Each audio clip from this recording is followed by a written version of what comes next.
Good afternoon, everyone. Thank you so much for joining us this afternoon. Welcome, my name is Paola Gomez and I am Muse Arts Program Director. I am very happy and proud of the amazing programming that my entire team had put together throughout the month of May. And as we are getting closer to the end of this month full of activities, I want to take a moment to express gratitude with you all for being into this space today.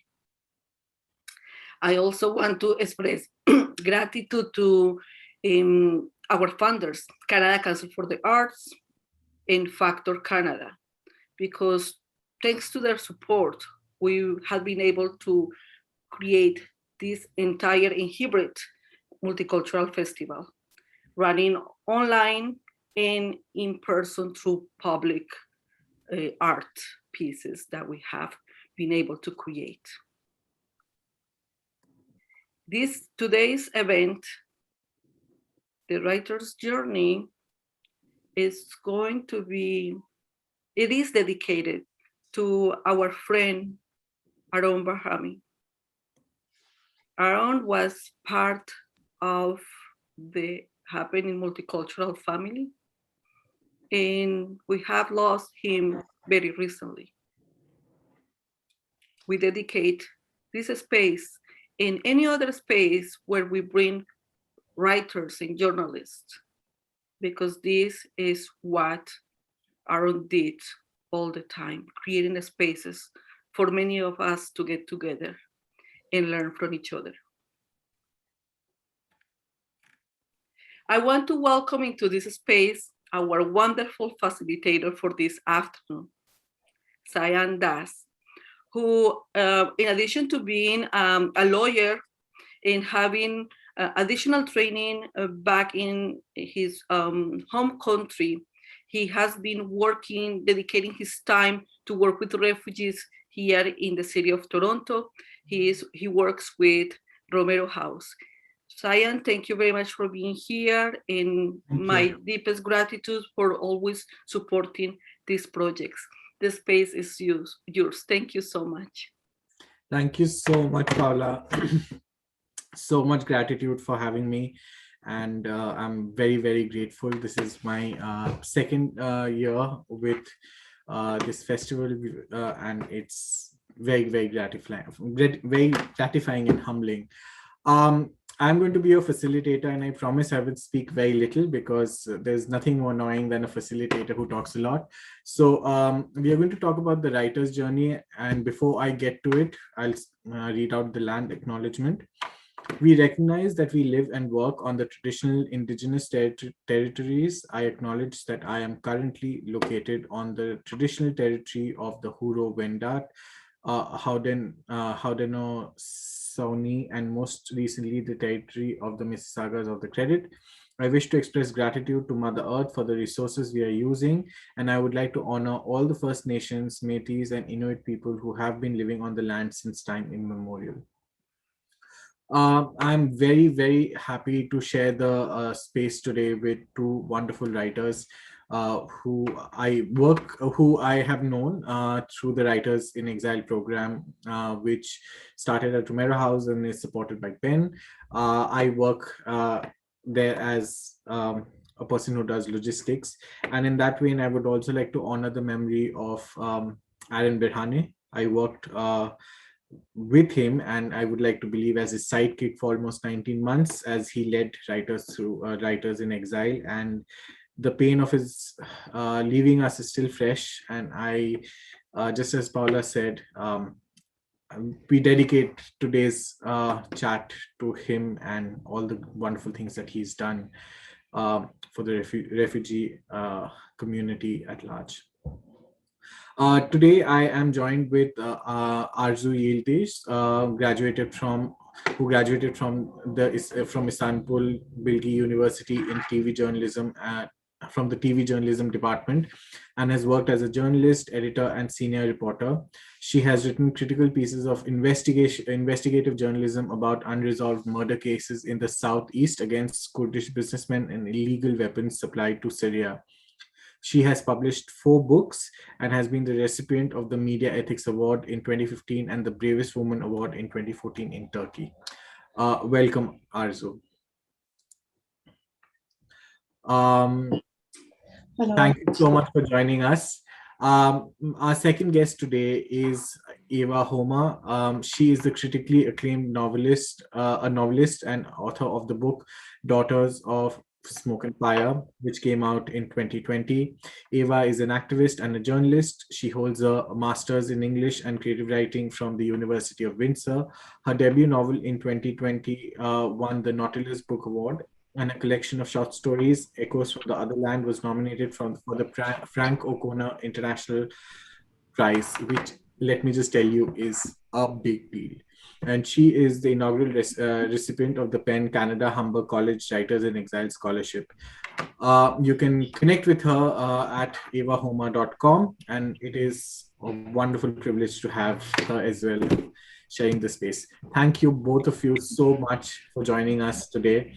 I know that we're going to talk about the writer's journey today, and I have a ton of questions, but I would want you both, Arzu, you can go first, and then Ava, to just talk about your work so far to this point, and a few things about what motivates you to write, your connection to writing and activism, and how both of them fit into the same process for the two of you. Thank you so much. Thank you for having me. It's very meaningful to see the Aaron picture. You know, we worked with him almost 2 years, and the last 6 or 8 months we were very close with him.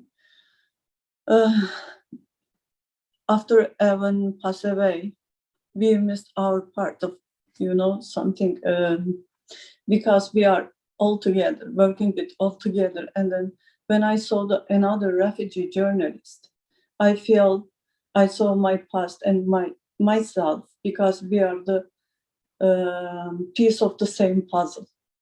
Now we are miss one of it, and it's very painful process. And I still said about the Aaron does. My story was begin when I became a journalist 2003, because the journalism, the risky job, when you started this job, one day you can lose everything, and then you can lose your freedom.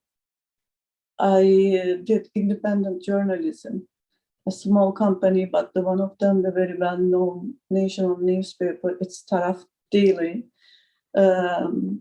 You maybe know Orhan Pamuk, he's the Nobel Prize winner. He also worked with us. After July 15, I saw some of the videos taken by the government agency, and then they post on the social media. They started to torture the people who was arrested by the police. I couldn't believe that. And then I take that video and wrote on it, you cannot torture anyone because it is a crime against the humanity. And then after a couple of hours later, there was a arrested warrant issues about me. My story was started like that, not just about the journalism, just the human reflection. Because when I saw that video, I was a human, right? And then it is not the rule of law. You cannot accept against anyone. And then after that, a couple of times police came to my house, but I was lucky because I didn't at home. The other issues about my journalism activity,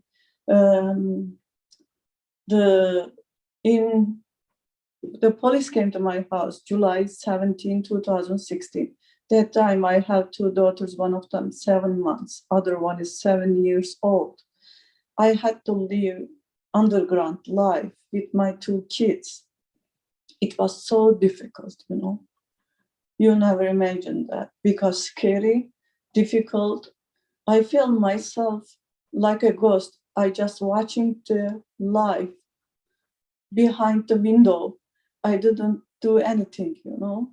And after that, I decided I cannot live like that, you know, because I have no power. I like a prisoner, and I keep the 2 kids at the home. How long you can survive like that? And I decided to try to escape, because when they catch me and they keep me in a prison, I didn't want to think about why I didn't try the way, you know. For this reason, I left my 2 kids, because I didn't want them, take them with me, because of the human traffic, you know. You never trust them. I passed the border, staying there 7 days in a refugee camp in Greece. After that, I went to United States. 2 days later, I passed the Montreal border, and I made my refugee claim. Now, almost 4.5 years, I live in Canada.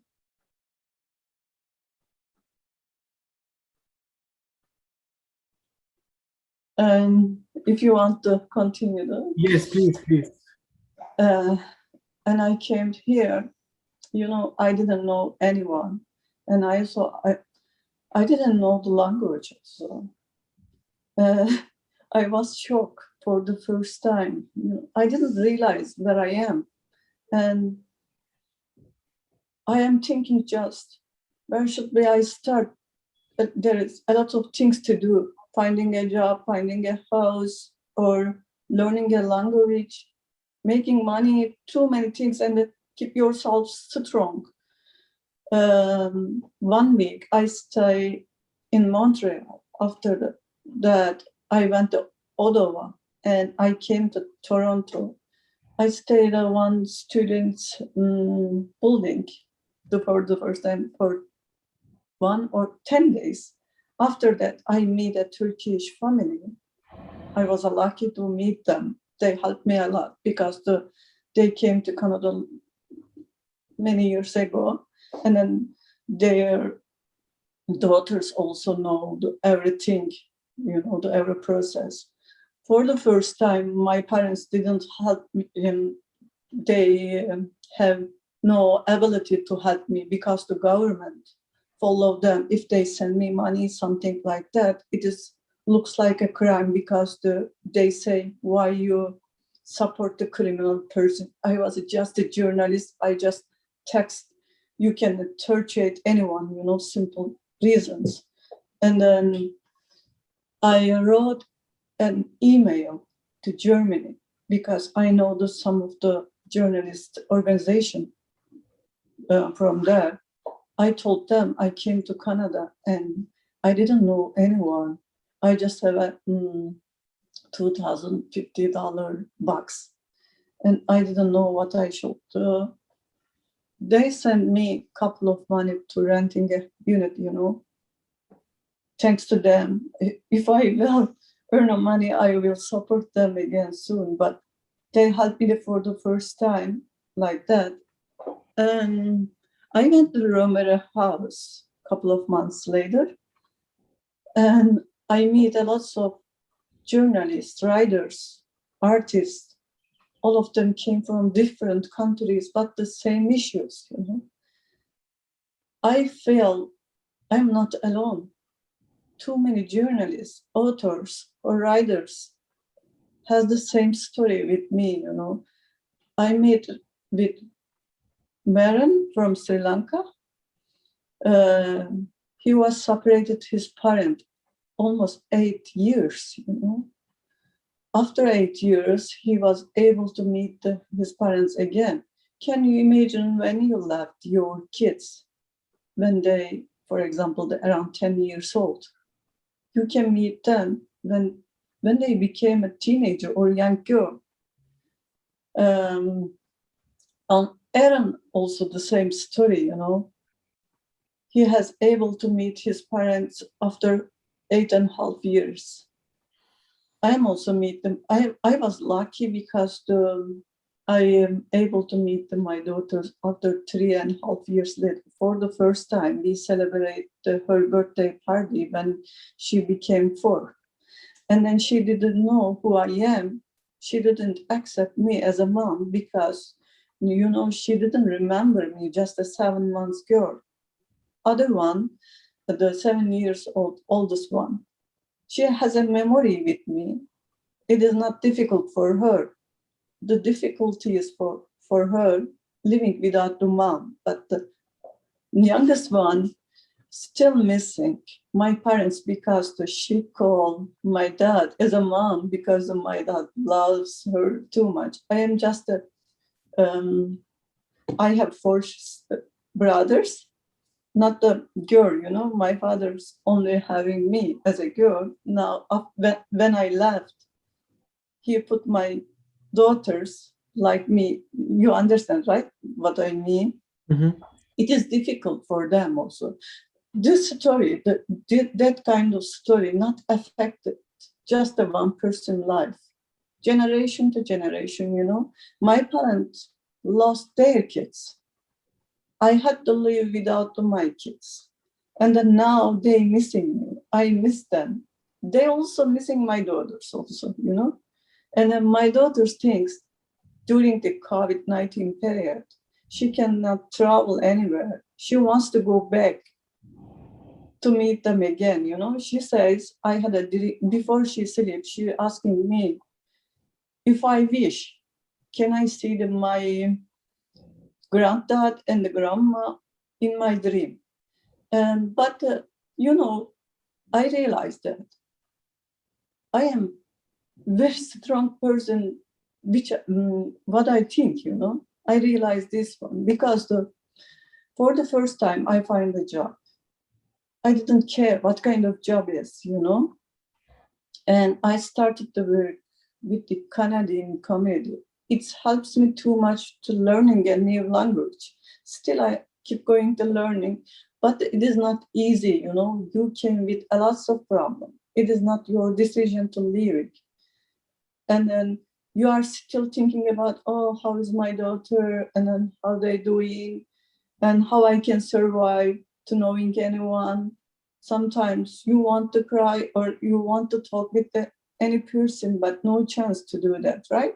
You are alone. And then you didn't focus to fix your life in here because the psychology, you know, it's about, but the working with the Canadian community helps me too much to learning system, learning language. And I made a lot of mistake when I tried learning a new language. For example, I confuse smile and smell, you know, and then too many stuff like that. But making mistake, good to learn, good way to learning, right? Absolutely.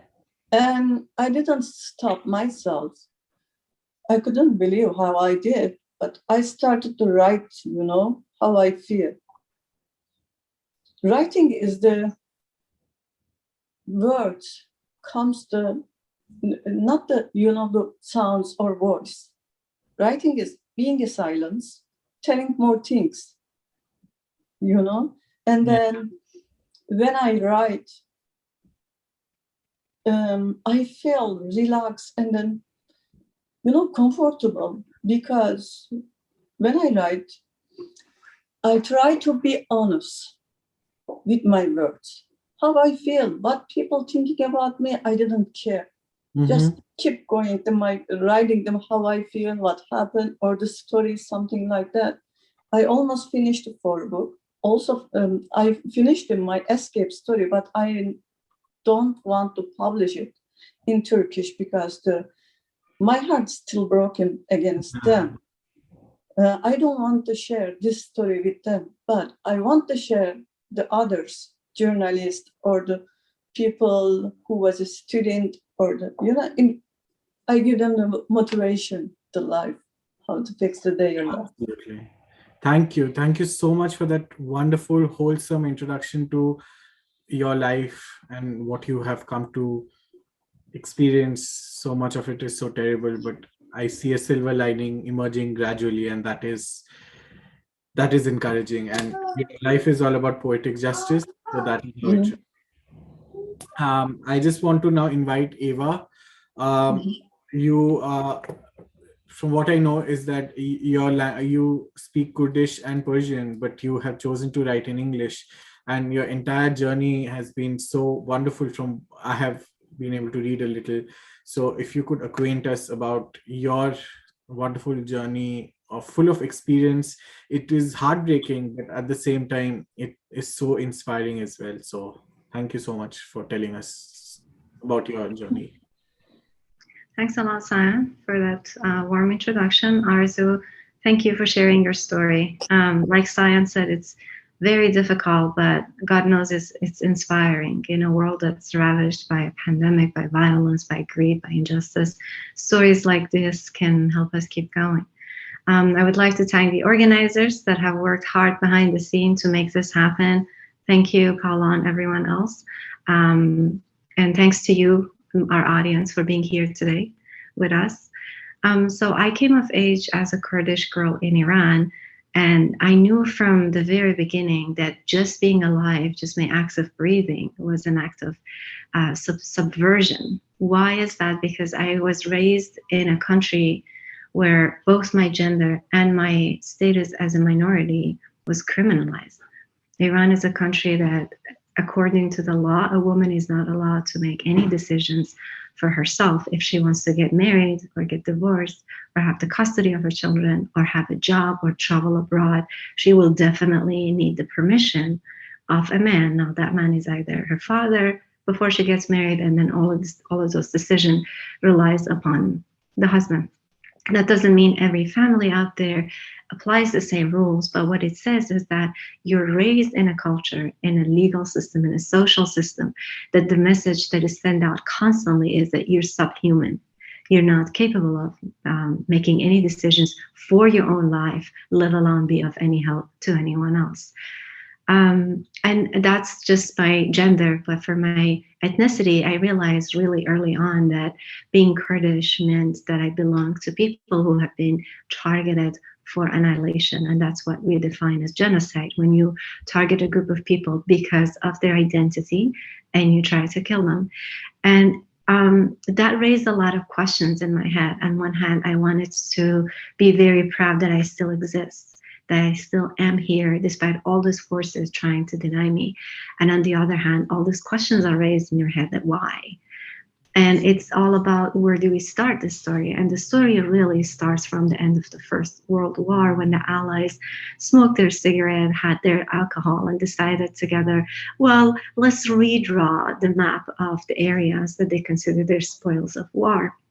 The area is politically known as the Middle East, but it's commonly known as Southwest Asia and North Africa. And that's at the time when Brits decided that they want the portion of the share of it, and French wanted another share, which is constantly current Syria. And in the first treaties, the Brits promised the Kurds their own land, because Kurds have been living in their ancient land known as Kurdistan since antiquity. And then they decided, wait a second, Kurds aren't very docile. They're not very obedient. And it's not in our interest if we give them what they deserve, which is a country of their own. And that decision was made over 100 years ago. And that colonial and inhumane decision means Kurds have been subject to extreme brutalities for the past 100 years. Kurdistan was cut out between Iran, Turkey, and Syria, and then the country of Iraq came to existence. So basically, Kurdistan was divided between these four brutal states. And then when I talk about acts of genocide, I can give examples of 1937 to 1938, Dersim massacre, which happened in Turkey.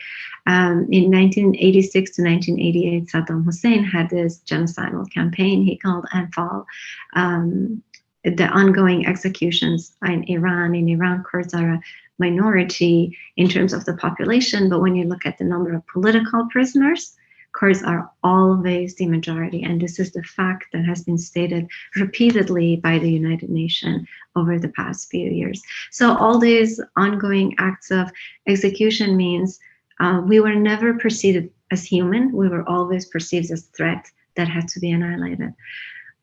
So I was raised with all these hushed stories because we couldn't even talk about what happened. All these hushed stories of massacre, how we survived them, how the state soldiers, even volunteer militia, came to our lands, and they came to our cities, they came to our villages, and they tried to kill us. They actually tried to more than kill us. They gassed our villages, they torched our villages, they raped our women, they shot fathers before the white eyes of the children, or shot children before the white of the parents, and much more. So those of us who survived the physical erasure, now we had to deal with cultural destruction.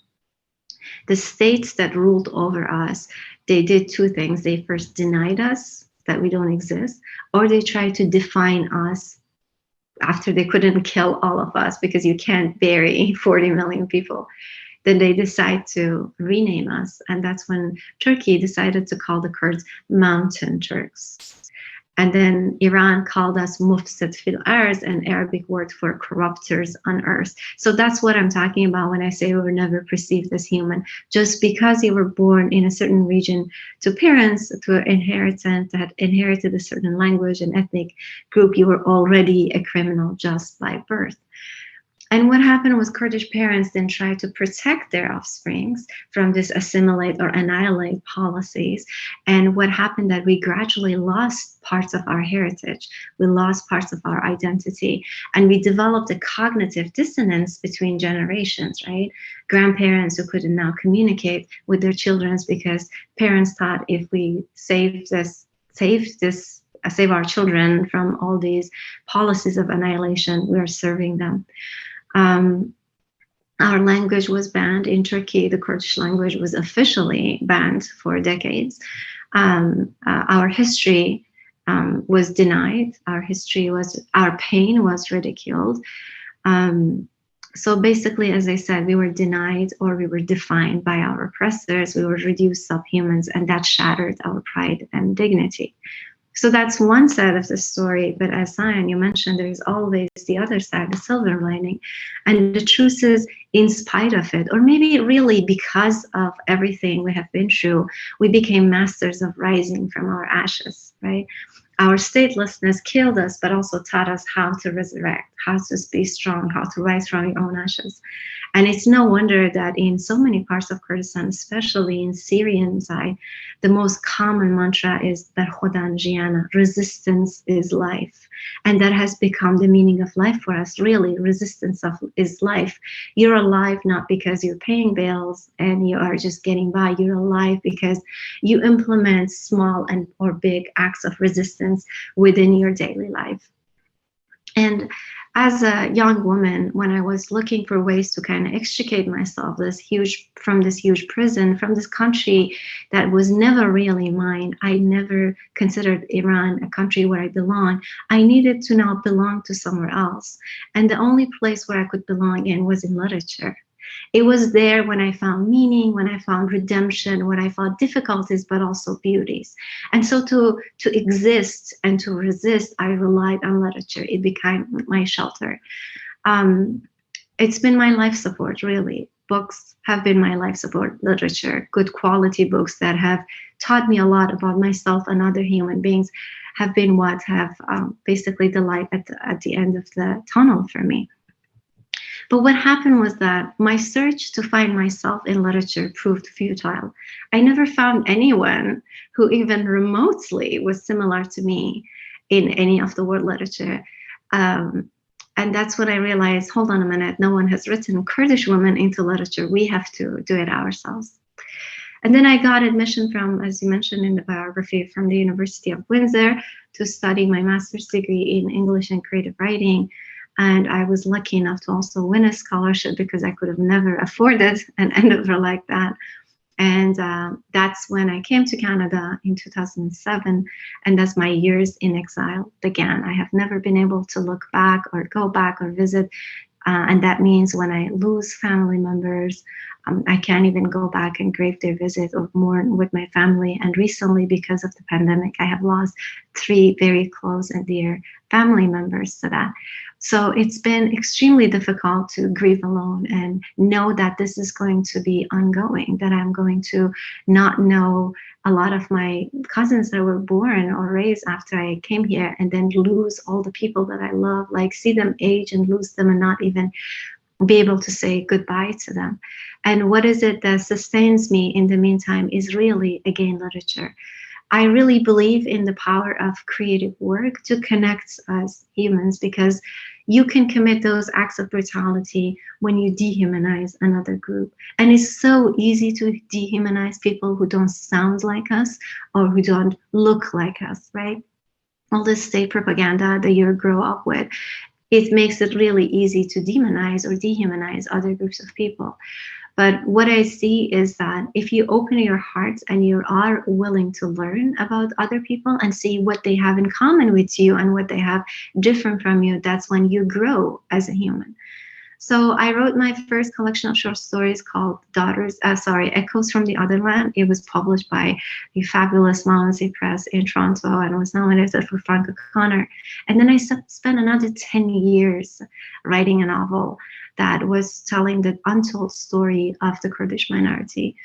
Even though I was unlucky, so unlucky that Daughters of Smoke and Fire came out right before the pandemic, like as people were trying to adjust to their life in the pandemic, I was lucky enough to receive a lot of critical acclaim. The Globe and Mail called it one of the best new fictions, and Toronto Star published a rave review.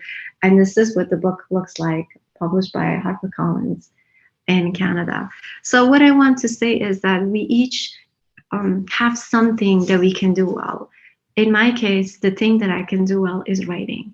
And if I do well what I can do and you do well what you can do, then we are reminded of each other's humanity. And so hopefully fewer and fewer people have to go through what you and I and Arzu have gone through. It broke my heart to hear about her separation from her children and everything else that she had to just run for her life. And even when she's finally reunited for her children, that the child wouldn't recognize them and all of that. But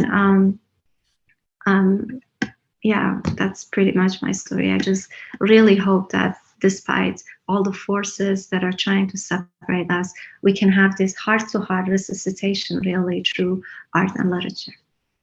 Sure. I just want to first say that I'm sorry to hear about the loss during the pandemic. My heart goes out to you, honestly. The pandemic has increasingly become personal for me as well in this year particularly. So I truly empathize.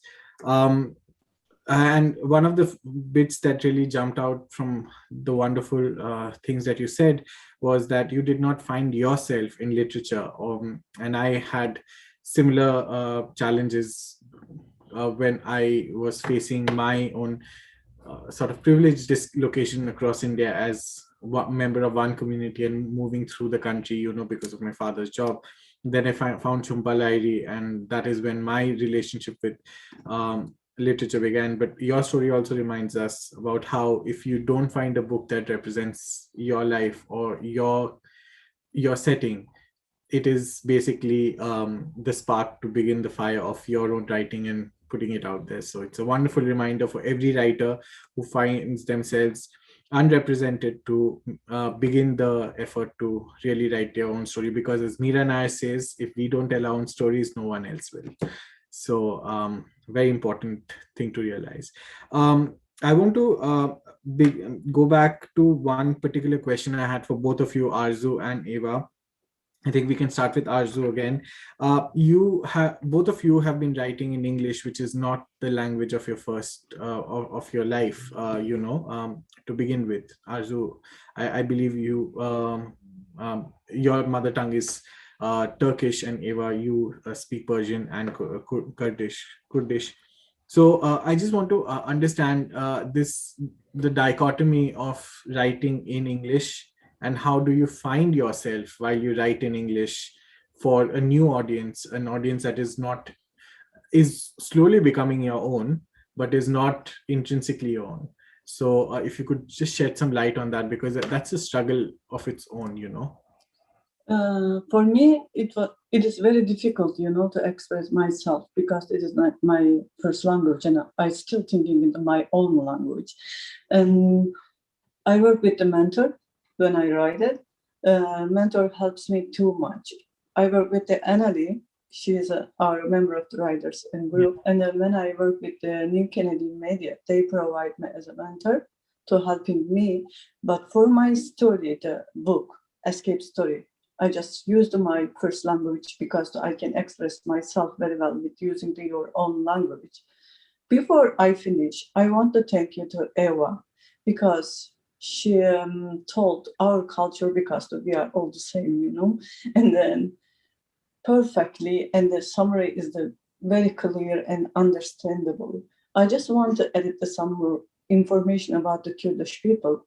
They have a trouble, and also the Turkish state, you know. Kurdish language is not the legal in our country.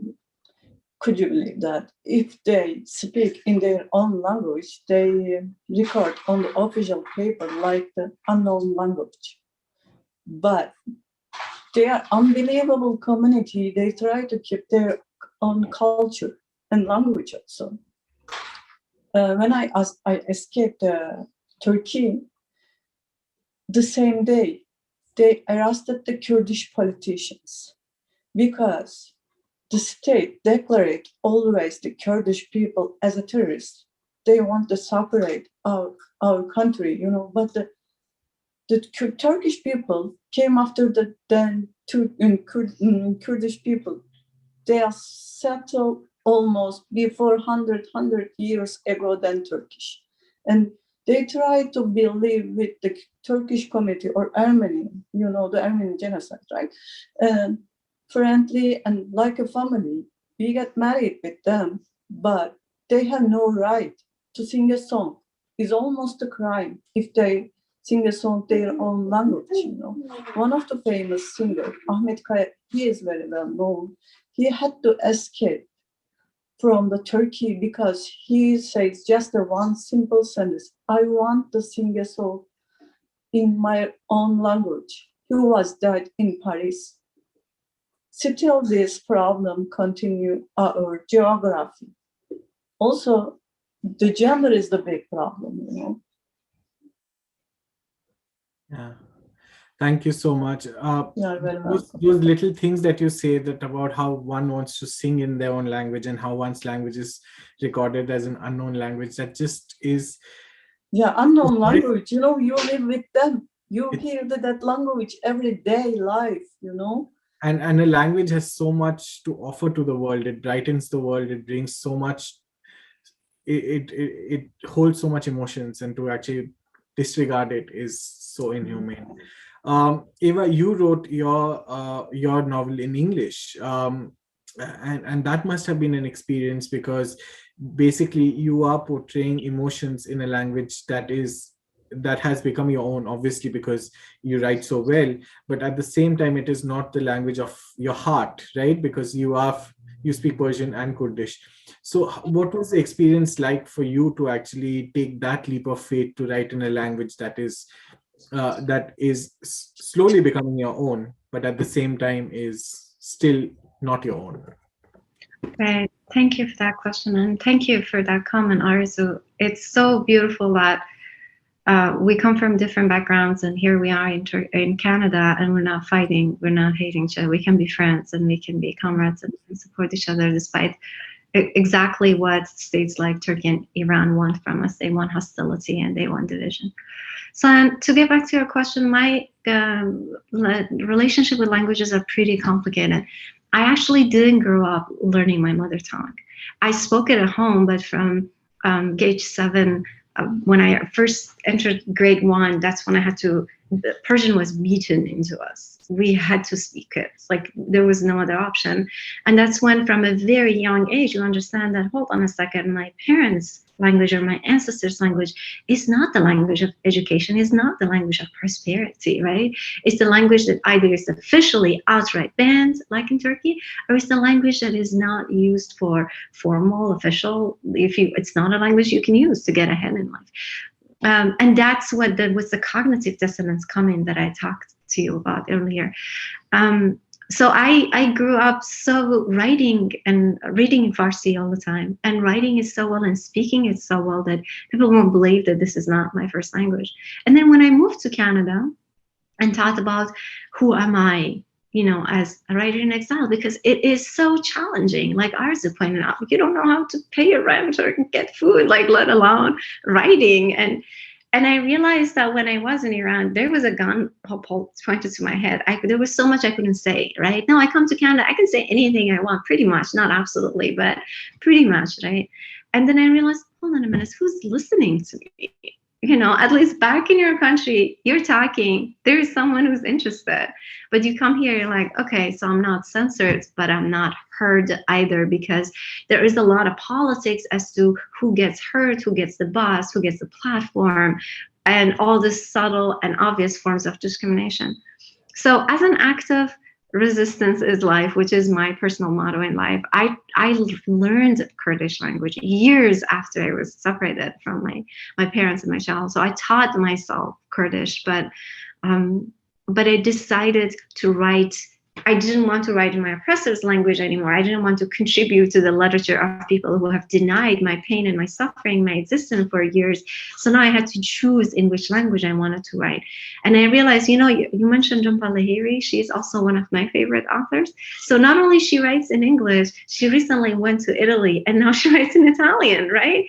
And I really relate to her experience, because what language you tell your story in changes your story, not the contents, but so much of it. Like if I write the exact same story in Kurdish and in Persian and in English, they came out completely different animals. Like they're very different from each other. So writing in English is extremely, extremely challenging. It felt like I was handicapped and I had to climb a hill with my wheelchair. That's how hard it was for me. And it was not an electric wheelchair. God knows I went through thousands and thousands of hours of reading and rewriting and taking grammar classes and teaching myself this and teaching myself that until I was able to feel comfortable enough to express myself in this language. But I love the aesthetic distance that is still there between me and English, right? And that aesthetic distance gives me the chance to take a step back and to reflect and to consider things and to be a lot more mindful of which words I choose, whereas it wouldn't be the case in other languages. And I was going to read one page of Daughters, if that's okay with you. Absolutely. Okay. So this is from the prologue, and the reading is only 3 minutes of time. So, a woman alone on the mountain at dusk. An invisible boot pressed against my throat, making my breath labored and helpless. And yet I couldn't go back and face my parents or my stifled future. Hidden behind a boulder, I hugged my knees and imagined my rage and pain whirling into a wildfire, burning down all the injustices. Could my father have known what was going on? I wanted to tell him, to share this burden with him. My shoulders were already heavy beneath the daily cruelties of living as a woman in La Natawa, the damn place. This fatigue was incurable. The sun had sundered down, disappeared behind Lake Zrebar. A dozen shades of red burst open along the horizon. Below, the narrow, winding asphalt road was the hem around the hill's green skirt, embroidered with clusters of red and yellow flowers. The Schleer flowers stood elegant, tall, flourishing across the rough Kurdistan plateau, defying borders. I yearned to be a Schleer, but I was a garden of anguish, of loathing, of torment. My occupied homeland was a birthplace of death. I stood up, my breath now coming out in pants. I wasn't hiding anymore. Bessa, bess, I shouted. It's enough, enough. I started down the hill in a tumbling run and found myself unable to stop.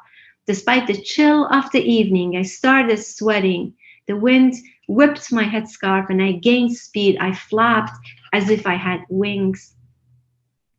As I ran, a wail escaped my chest. I was headed toward the main road, toward the world of men. The streets belonged to them, judgmental men, hypocritical men, their honor dependent on women, men. Cars halted around the curve, full of drunk drivers who honked as they spotted me sprinting down the hill. They were going too fast for this road, too fast for their sluggish reflexes, and too fast for their old vehicles. A white late model car careened down the winding road, kicking up dust. The wind roared in my ears. The white car and whoever was driving it seemed to seek me out as a fellow traveler. I stumbled on a stone, crushing the shiny red poppies on the grass, and as I lurched, my untold stories tumbled inside me like pages ripped from a book and tossed, crumpled into the waste paper bin. An overpowering urge to scream my story, to expel it from the beginning to the end, seized me. Descending the slope at a breakneck pace, my shouts crescendoing, I was unable to stop myself, this crazed woman. A final lunge, and I was airborne. Thank you. There's so much imagery in that. Not for nothing, it has received the acclaim that it has. Thank you for sharing that with us. That was just beautiful. I know time is running out, so I'm going to go to my last question for both of you. Arzu, you have been writing for New Canadian Media, and one of the pieces that really struck with me was, apart from the interview with Aaron that you conducted, was when you wrote about the His journey. Yes, about his journey, but also about the hearings that are taking place for refugees online these days, and what refugees are going through. So just wanted to ask you about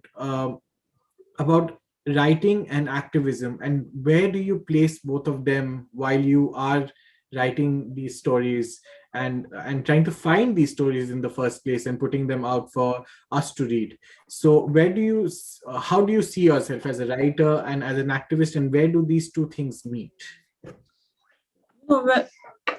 Being activism, at the same time, you try to tell the story, right? Being a storyteller, because you try to tell the people what is the truth, who is that person, what is the reality, something like that. Writing is the way, not, the talking and the conversation, being a panel or protest.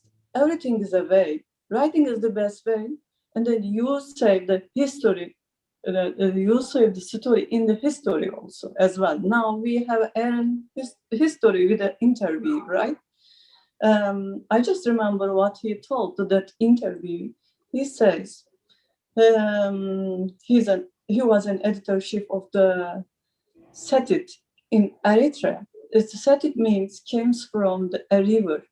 They just have it. After Aaron passed away, I just imagine he should have missed that river. Maybe he was there right now. And watching the river, besides sitting the river, you build the story stronger when you write, It is a good way. But for the question before the writing, there is another things. What I realized when I came to Canada and learning English, when I read, I can understand everything, I have no problem with reading or listening or watching something. Just the speaking is a little bit difficult, but it takes a time, no rush, But I realized that when I read Margaret Atwood or Charles Bukowski or some of the famous writer Charles Dickens in Turkish, I think, oh, that's so strong. But when I read them in English again, I understand how powerful language is it, The first language, the authors reflect her or himself, their selves, better than the second language, Now it's so delicious to reading the English, And also, I just want to edit the one things about the Persian. Persian is the very rich language, And then they're very good in the literature, poetry, something like that. Why? When I listened to Eva's part, I just imagine I was in that mountain, the feeling the same thing. And being an activism, we just try to some of the people making a picture, some of the artists sing a song, and then we are know that way, writing, keep going to writing, tell the story, because everyone lives just a story. Thank you. We make a story in this world, right? Yeah. Ava, I also want to ask the same question. You are an author, you are also an activist because of the experiences that you have had. What do you see yourself as? What is the primary role? But at the same time, how do you bring both of these aspects of you together? Sayan, that's the $1 million question. I write politically engaged fiction, and there's a lot of misunderstanding for some reason in North America around political fiction. People think political fiction is partisan fiction, or that you're advocating for a certain political group. Whereas for me, it's much beyond that. To me, political fiction is discussing how politics is personal, how politics shapes everyday choice of the ordinary people. And in telling the story of Leila Chia in Daughters of Smoke and Fire, my activism has in so many parts informed how the story was shaped. And I'll give you an example. So Leila in Daughters of Smoke and Fire and Chia are siblings, right? They both grew up with a father who still carries torture marks from the time he was in prison himself, right? And these two kids find two different ways of dealing with geopolitical oppression. Leila is interested in arts. She wants to become a filmmaker. She wants to bring the stories of her people to the world stage. Chia is interested in the law and human rights law. His dream is to bring the perpetrators of crimes against humanity to the International Criminal Court. And they have their ethnicity in common, parents in common, but they have their gender in different. So they go different ways. And at one point, Chia disappears because he goes on a protest against the Iranian government, and then now it falls on Leila's shoulder to decide, to find out if he's alive or not, and where he is, and if he can be saved and not alone. So it's been considered a political thriller in that sense, but it's really political because it's politics that decides that Leila has to wear a headscarf. It's politics that decide that protesting is criminalized, right? But at the same time, it's a story of two humans. It's a story of family bonds, of the love between siblings and between parents and all of that.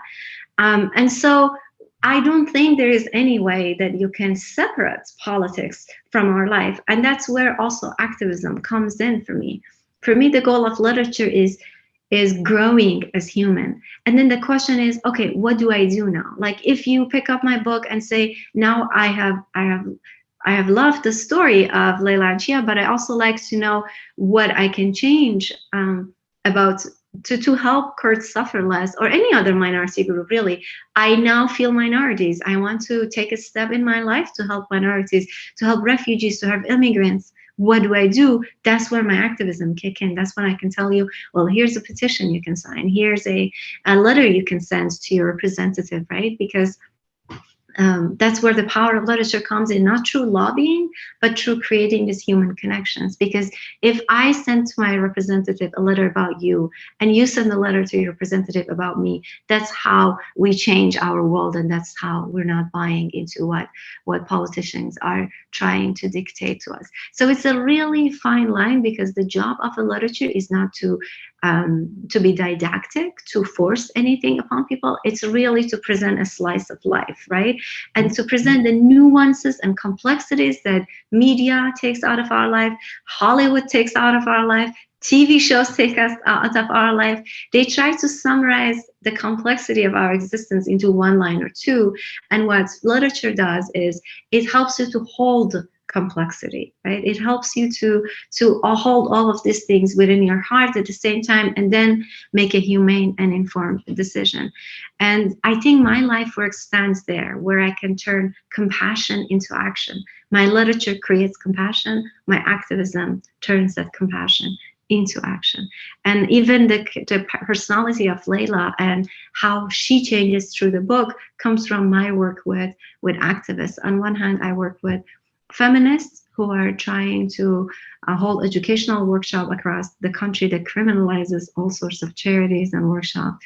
And on the other hand, I work with women who consider themselves, well, okay, so we are to some extent victims of what happens to us. We're also survivors. I know in North America, people are obsessed with, oh no, don't be a victim, be a survivor. The truth is we are victimized, and then we survive. And then we become strong and help those who are at that stage of being a victim. And it's true that maybe while you're helping someone else, you become a victim of a third thing that is happening. Absolutely. So I don't want to demonize the word victim, but I have worked with victims. I have been a victim myself at different times. And I wanted to create a character who goes through the spectrum of being someone who's a victim to someone who now reaches a holding hand and say, hey, I've been there, I feel your pain, let me help you, you know? True. So that is so true for all of us, that, you know, privilege is like a wave. At some level you are at the peak, at some level you're at the bottom, and that just is how life is. We have just about 4 minutes left. I'll take just a minute to say two things. One, that it is important for all of us over here to acknowledge that both Ava and Arzu have gone through so many experiences in life that have been so much more difficult, and for them to come on this platform and recount all of them is an act of courage. It's also an active act of resistance against against larger powers. And so they're speaking truth to power over here today, and for that we acknowledge them, we hail them, and we support them. And one more thing that I want to say to both of them as writers and to the audience over here is that, as Ava said, that she might not be censored over here, but she also does not always often feel heard. So with 4 minutes left, I would just pass on the torch to both Arzu and Ava, if they have any message for our listeners and for our viewers today in 1 minute. If you can just cap it up, and then Paula can take over. Just the last word should always be for those who have the most to say. Okay. So I pass the baton to Arzu and then to Ava. Try to understand the journalists, you know, who are fighting for the freedom, democracy, and also equality and the justice. If you lost them, you can lose the truth and everything at the same time. And remember the Aaron and his journalism and the journalists like Aaron. And then the last message to her parents or the listener, maybe they will check that on Google history. Never forgetting that kind of journalist, you know. We will always tell the story. Sometimes we will tell our story as well. And thank you for moderating very well. And thank you organization for Paula and Mozart. And thank you for Ava being my partner today. Thank you also the audience. Ava. I just want to say that one of the reasons for the greed and violence that we suffer in today's world is a lot of untold stories. So please go ahead, tell your untold stories. Please, if you see someone's untold story being finally, despite all the obstacles, being out there, go ahead and read it and recommend it. And don't just try to tell your story or one other person's stories. Let's get together and try to eradicate voicelessness. I'm sure that's going to change our world slowly but surely. Thank you. Powerful messages. Thank you so much to both of you. It is an absolute privilege to be in your presence today. Thank you from the bottom of my heart. Thank you. Over to you, Paula. Wow, what a powerful panel this afternoon. What a great way to start the panels today. Thank you very much, both Arzu and Ava, for sharing so much of your journey, of your story, and with it also inspire us. I am living with a sense of gratitude with both of you, and a sense of hope, because I also see and witness your resilience. I really appreciate and respect that so much. So I'm very grateful for that.